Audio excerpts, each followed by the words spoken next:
Hello media கிரிக்ஸ் viewers, உங்க எல்லாருக்கும் ஒரு பெரிய வணக்கம். இன்னைக்கான வீடியோ என்ன அப்படின்னா, England tour of India 2025. Yes, நாளைக்கு வந்து பாத்தீங்க அப்படின்னா இந்த மேட்சஸ் வந்து ஸ்டார்ட் ஆக போகுது. ஃபர்ஸ்ட் வந்து ஒரு 5 T20 விளையாடுறாங்க. அதுக்கப்புறம் தான் ODI சீரிஸ் வந்து போறாங்க. முதல் T20 கொல்கத்தால நாளைக்கு வந்து பாத்தீங்க அப்படின்னா இரவு 7 மணிக்கு ஸ்டார்ட் பண்றாங்க. எஸ், இதுக்கான இந்தியன் டீம் ஸ்குவாடு, அதுக்கப்புறம் இங்கிலாந்து ஸ்குவாடு இதெல்லாம் ஆல்ரெடி வந்து ரிலீஸ் பண்ணிட்டாங்க. இந்த வீடியோல நம்ம என்ன பேச போறோம் அப்படின்னா, ரொம்ப முக்கியமான பிளேயர்ஸ் இதுல யார் யார் வாட்ச் அவுட் பண்ண போறோம், அதுக்கு அடுத்தபடியா யார் யாருக்கு நல்ல வாய்ப்புகள் கிடைக்க போகுது, அண்ட் இந்தியா எப்படி ப்ராக்ரஸ் பண்ண போறாங்க, அண்ட் இந்தியா இங்கிலாந்தோட பிளேயிங் 11 எப்படி இருக்க போகுது அப்படிங்கிற எல்லா டீடைல்ஸையும் இந்த வீடியோல பேசலாம். அதே நேரத்தில் நிறைய பேர் இது எங்க டெலிகாஸ்ட் ஆகும் அப்படிங்கிற கேள்வியும் வச்சிருந்தீங்க. அதுக்கான பதில் இந்த வீடியோட கடைசியில இருக்கும். சோ தொடர்ந்து பாருங்க. ஃபர்ஸ்ட்லயே வந்து பாத்தீங்கன்னா இந்த ஷெட்யூல் வந்து எப்படி இருக்குங்கிறத நம்ம பேசிடலாம். 22 ஜான் 2025 கொல்கத்தால ஃபர்ஸ்ட் T20 விளையாடுறாங்க.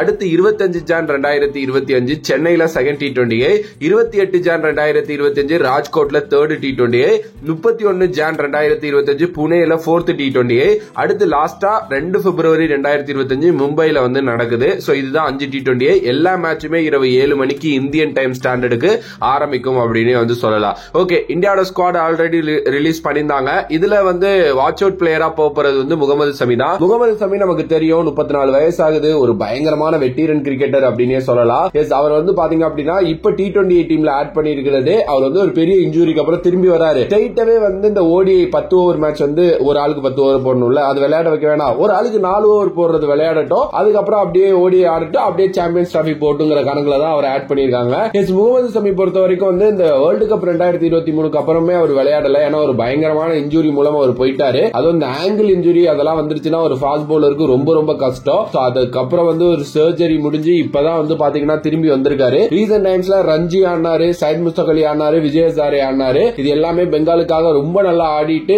அங்க நல்லா ப்ரூவ் பண்ணிட்டு தான் திருப்பி டீமுக்குள்ள வராரு. அதே நேரத்துல சமி வந்தது இந்தியன் டீமுக்கு ஒரு மிகப்பெரிய நல்ல விஷயம் அப்படின்னே சொல்லலாம். என்னன்னா அவர் இந்த T20 கிரிக்கெட் சீரீஸ்ல வந்து பாத்தீங்கன்னா சும்மா லைக் அவர் வந்து ஒரு ட்ரெயின் பண்றதுக்காக விளையாண்டாலும் அடுத்து நடக்க போற அந்த ODI சீரீஸ், அதுக்கப்புறம் இந்த சாம்பியன்ஸ் டிராபிக்கு ரொம்ப முக்கியமான பிளேயரா இருக்க போறாரு. சமியோட கம்பேக் வந்து ஒரு பெரிய விஷயம். நான் பிளேயர் டு வாட்ச் அவுட்டா பாக்குறது சமி தான் இந்த சீரீஸ்ல. ஏன்னா எந்த அளவுக்கு பெர்ஃபார்ம் பண்றாரு, அப்படிதான் அதோட சாம்பியன்ஸ் டிராபி இது வந்து ரெப்ளிகேட் ஆகும் அப்படிங்கிறது ரொம்ப நல்லா தெரியும். சோ என்னைய பொறுத்த வரைக்கும் Samitha. Coming to the England side, நான் வாட்ச் அவுட் பண்ண போற பிளேயர் வந்து பாத்தீங்க அப்படின்னா ஜாக்கோ பெத்தல். ரீசன்ட் டைம்ஸ்ல இந்த ஜாக்கோ பெத்தல் அப்படிங்கிற பேரை வந்து நீங்க பயங்கரமா கேள்விப்பட்டிருப்பீங்க. பிகாஸ் RCB அவரை எடுத்தாங்க. பட் இதை தாண்டி இன்டர்நேஷனல்லே அவர் ரொம்ப நல்லா விளையாண்டுட்டு இருக்காரு. இங்கிலாந்துக்காக 3 ஃபார்மேட்லயுமே விளையாட ஆரம்பிச்சாரு அப்படின்னு சொல்லலாம். ஒரு லெப்ட் ஹேண்டர் பேட்ஸ்மேன், சூப்பரா ஆடுறாரு. நிறைய பெரிய பெரிய கிரிக்கெட்டர்ஸ் இவர் ஹையா ரேட் பண்றாங்க.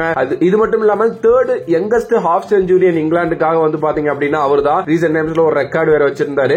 எஸ், 7 T20ல 250 அடிச்சிருக்காரு. கிட்டத்தட்ட 58 ஆவரேஜ் வித் 168 ஸ்ட்ரைக் ரேட்ல வச்சிருக்காரு. 21 வயசு பையன் தான். ஒரு ரிமார்க்கபிள் டெஸ்ட் டெபியூட் அவருக்கு வந்து இருந்துச்சு. எஸ், 3 ஹாஃப் செஞ்சுரிஸ் அகைன்ஸ்ட் நியூசிலாந்து வந்து பாத்தீங்க அப்படின்னா அடிச்சாரு. அதுலயும் 96 ஹையஸ்ட் ஸ்கோர். சோ வேர்ல்டே வாட்ச் அவுட் பண்ணிட்டு இருக்க ஒரு பிளேயர் ஜாக்கோ பெத்தல். நான் இதெல்லாம் தாண்டி RCB வேற எடுத்திருக்காங்க அப்படிங்கிறதுனால இந்த வாட்டி அவருக்கு ஒரு தனி சப்போர்ட் இந்தியன் பிச்சர்ஸ்ல இருக்கும் அப்படின்னு நினைக்கிறேன். என்னைய பொறுத்த வரைக்கும் இங்கிலாந்து சைட்ல ஒரு வாட்ச் அவுட் பிளேயரா மாற போறது ஜாக்கோ பெத்தல் அப்படிங்கறத மாற்றுக்கிறது இல்ல. பட் என்னோட பர்சனல் ஃபேவரட் வந்து ஹாரி ப்ரூக் தாங்க. ஹாரி ப்ரூக் வந்து ஒரு எக்ஸ்ட்ரானரியான டேலண்ட். அவரோட கேம் பயங்கரமா இம்ப்ரூவ் ஆயிட்டு இருக்கு. நிறைய பேர் அவரை பத்தி பேச மாட்டேங்கிறாங்க, அதுதான் உண்மை. பட் நம்ம பேசுவோம். ஏன்னா எனக்கு அவர் ரொம்ப பிடிக்கும். அவரும் நான் வந்து பர்சனலா வந்து என்னோட ஃபேவரட். எனக்கு தெரிஞ்சு நான் சென்னையில மேட்ச் பார்க்க போறேன், ஹாரி ப்ரூக்கோட டி-ஷர்ட் போட்டு தான் போறேன் அப்படின்னு நினைக்கிறேன். ஏன்னா என்னோட personal favourite Harry Brook. Okay, இதை தாண்டி வந்து பாத்தீங்கன்னா இந்த பிளேயிங் 11 குள்ள நம்ம போவோம். அதுக்கு முன்னாடி நிறைய பேர் வந்து ப்ரோ எங்க ப்ரோ மேட்ச் பாக்குறது அப்படிங்கிற மாதிரி கேள்விகள் கேட்டுக்கிட்டு இருக்கீங்க.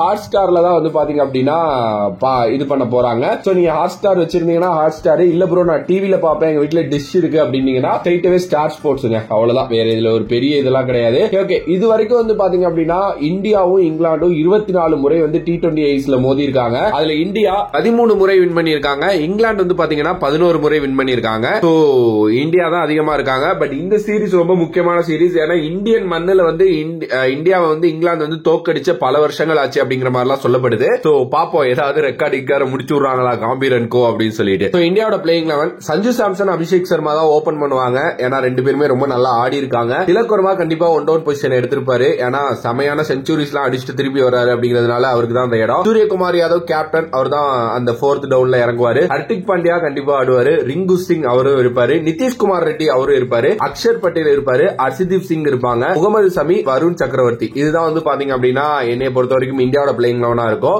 இதுல ஒரு சில விஷயங்கள் ஆட் பண்ணிக்கிறேன். என்ன அப்படின்னா நிதிஷ்குமார் ரெட்டி நான் வந்து கண்டிப்பா பாப்பேன் எப்படி ஆடுறாரு அப்படின்னு சொல்லிட்டு. பிகாஸ் அவர் ஒரு ஃபியூச்சரா கன்சிடர் பண்ணிட்டு இருக்காங்க. மேபி ஹர்திக் பாண்டியாவுக்கு எடுத்து அவர் தான் அந்த இடத்தை நிரப்பலாம். அதை தாண்டி வந்து பாத்தீங்கன்னா இவ்வளவு நாள் செகண்ட் விக்கெட் கீப்பரா சர்மாவை கூட்டு போயிட்டு இருந்தாங்க. இப்ப துரு ஜோரல் ஆட் பண்ணிருக்காங்க. ஆக்சுவலி ஒரு நல்ல மூவ், ஒரு நல்ல யங்ஸ்டர். அவர் தான் செகண்ட் விக்கெட் கீப்பரா இருப்பாரு. அதுக்கு அடுத்தபடியா இங்கிலாந்தோட பிளேயிங் 11 வந்து ஜாஸ் பட்லர், அவர் தான் captain and wicket keeper. Open with bill salt, ரெண்டு பேருமே நல்ல ஃபார்ம்ல இருக்காங்க. பில் சால்ட் கொஞ்சம் இதா இருக்காரு, பட் இந்தியன் பிச்சர்ஸ் அவருக்கு ரொம்ப பழக்கப்பட்ட பிச்சர்ஸ், நல்லா அடிச்சிருவாரு. ஜாக்கோ பெத்தல் 1 டவுன் வந்துருவாரு. ஹாரி ப்ரூக் இருக்காரு, லியாம் லிவிங்ஸ்டன் இருக்காரு, ஜாமி ஸ்மித் எடுத்துட்டு வந்திருக்காங்க. சோ அது வந்து ஒரு சூப்பரான மூவ்.